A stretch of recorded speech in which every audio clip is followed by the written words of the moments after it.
अकोला में आज गणेश चतुर्थी के शुभ अवसर पर गणराय का धूमधाम से स्वागत किया गया। ढोल ताशों की गूंज, गुलाल की रंगत और भक्तों के जयकारों से पूरा शहर भक्तिमय वातावरण में सरोवर हो गया।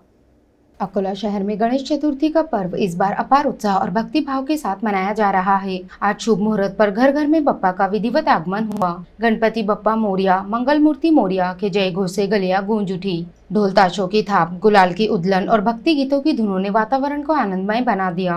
गणेश चतुर्थी से एक दिन पूर्व ही शहर की बाजारें सज गई थी। मूर्तियों से लेकर पूजन सामग्री तक हर दुकान पर भीड़ उमड़ी। आज सुबह से ही श्रद्धालु अपने अपने लाड़के बप्पा को घर लाने में व्यस्त दिखाई दिए। शहर के क्रिकेट मैदान पर लगे विशेष स्टॉल से गणेश मूर्तियों के लिए भक्तों की लंबी कतारें देखी गयी। सार्वजनिक मंडलों से लेकर घर घर तक आकर्षक मंडप और सुंदर सजावट में गणराज का स्वागत हुआ। छोटे बड़े मंडलों ने वाजत गाजत शोभा यात्रा के साथ मूर्तियों को प्रतिष्ठापित किया। विधिवत पूजा अर्चना के बाद गणराय को घरों और मंडलों में विराजमान किया गया। गणेश चतुर्थी से आरंभ होकर अगले 10 दिनों तक अकोला शहर गणेश उत्सव की भक्ति, उल्लास और सांस्कृतिक रंगों में डूबा रहेगा। गणेश जी के आगमन से पूरा शहर आस्था और आनंद की भावना से सरोवर है। खूप छान तयारी केली आम्ही आणि आम्हाला खूप आतुरता आहे गणपतीची।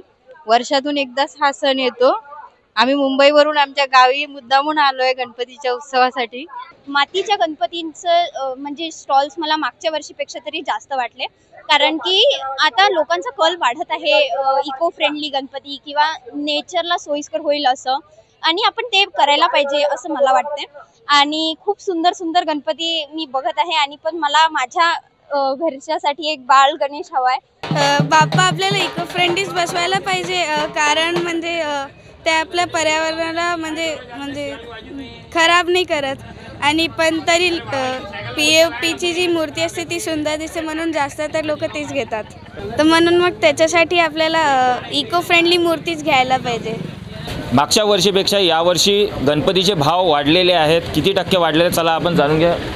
दादा, सध्या मागच्या वर्षीपेक्षा गणपतीचे भाव वाढलेले आहेत, काय कारण आहे? POPची बंदी होती हायकोर्टातून, त्याच्यामुळे भाव वाढलेले आहे। माल कमी बनला गेला, शॉर्टेज पडलेला होता मालाचा। आणि सर्वात जास्त मागणी कशाची आहे आता सध्या गणपतीची? गणपतीची तशी साडू मातीची आहे, पण साडू माती एवढी बनवू नाही शकत, एवढं चालू बी नाही शकत ना। POPची फिनिशिंग येते, साडू मातीची येत नाही। सध्या किती टक्के वाढ झालेली आहे गणपतीच्या मूर्तीमध्ये? गणपतीच्या मूर्तीमध्ये तर चांगलीच वाढ होत आहे। यावेळेस आता दुकानं 200 लागतात, या वर्षी 100-150 दुकानं आहे। दुकानं बी कमी लागलेले आहे यावेळेस। माल नसल्यामुळे दुकानं कमी लागले ना। प्रशासनाकडून काही सुविधा नियोजन केलेले आहेत का सध्या इथं, म्हणजे सुरक्षेच्या बाबतीत? पोलीस प्रशासनाचा लय सपोर्ट आहे। यावेळेस लय एक नंबर काम करून दिलेले आहे त्यांनी आम्हाला। रातभर लाईनचं बी दिलेलं आहे, रातभर गिरायकीचं बी। नाही तर मागच्या वर्षी 11-12 वाजता गिरायकाला बी आखलून म्हणजे पाठवून देत होते आणि लाईट बी बंद करून देत होते। यावर्षी ते बंदीच नाही आहे। यावर्षी लाईट बी आणि गिरायकी किती बी वाजेपर्यंत करा, रात्री 2-3 वाजेपर्यंत गिरायकी करा।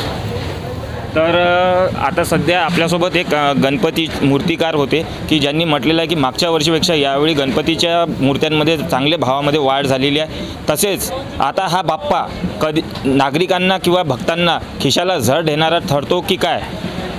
अकोला न्यूज नेटवर्कवरून अनुराग अभंग, अकोला।